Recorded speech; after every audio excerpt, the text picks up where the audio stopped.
their tenets of the Constitution? Was it adherent to the tenets of their party? Or it was for their own political gain? And then we had constitutional conservatives who saw this abolition of their constitutional rights. And we began to wonder, in what party did we belong? So we can continue to say that people are not good enough or we don't want them. But I would tell you, Jesus never did that. Jesus never kicked someone out, didn't practice or speak in the temple. It was outside of the temple for the reason that he wanted a relationship with individuals.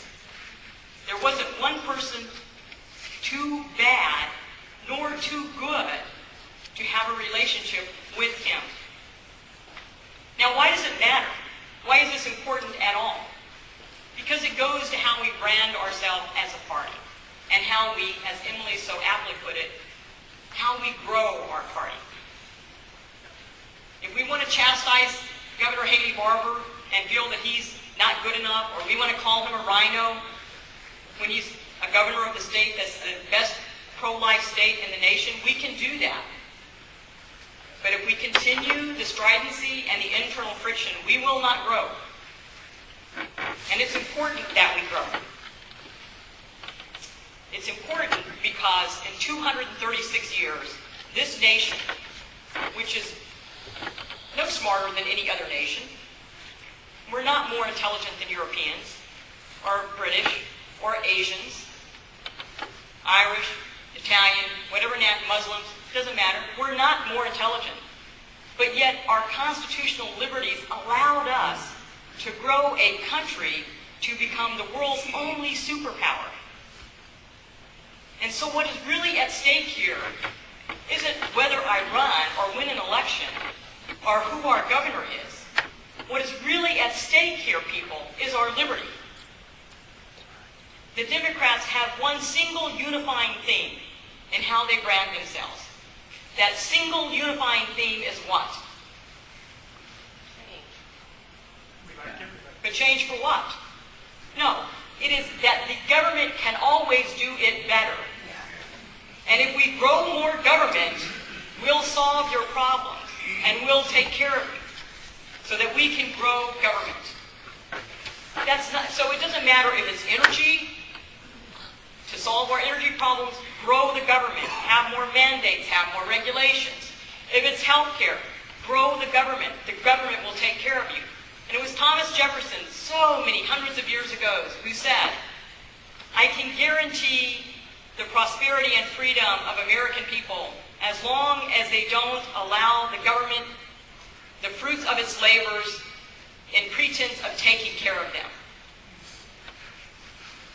And some of us, as Republicans, do that. Aren't there some of us who feel and say, but we were asked in our religion to give the shirt off our back, to take care of the least of these. And we bring that towards our government. But I will tell you one thing Jesus never did. And it took me years and years, up until my 40s of soul searching, to finally get comfortable with making more money than someone else. Jesus never said, take it out of that person's pocket, take it out of Catherine's pocket, and give it to Sue. He never said that. It was our relationship with Jesus that would allow us to take care of the needy and to give to those who had less. It was not the responsibility of the government, which is how we got our Constitution, because of that relationship with God. So where do we go from here? How do we change? What do we do? We're looking at a nation that this weekend celebrates the first lunar landing. What a tremendous accomplishment. We are looking at a nation that this week celebrated, the NAACP celebrated its 100th anniversary.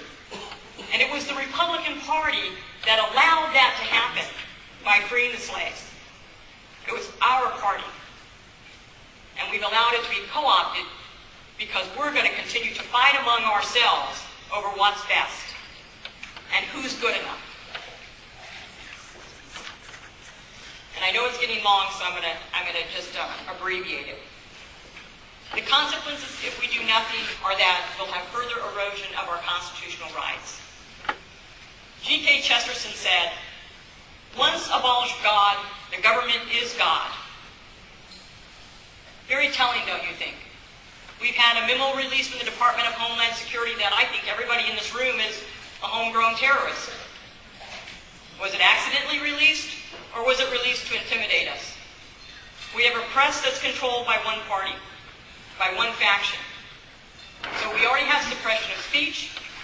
When you have your signs removed out of your yard by someone that may be a union member or supporting some other candidate on the other side, it's suppression of free speech.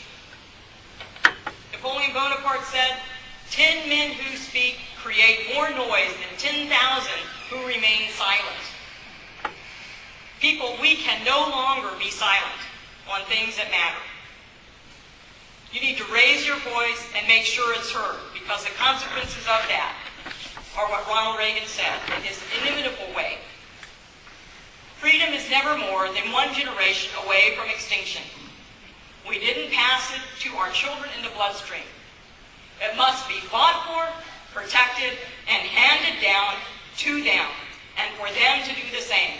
Or one day, we will spend our sunset years telling our children's children what it was once like to live in the United States where we were free.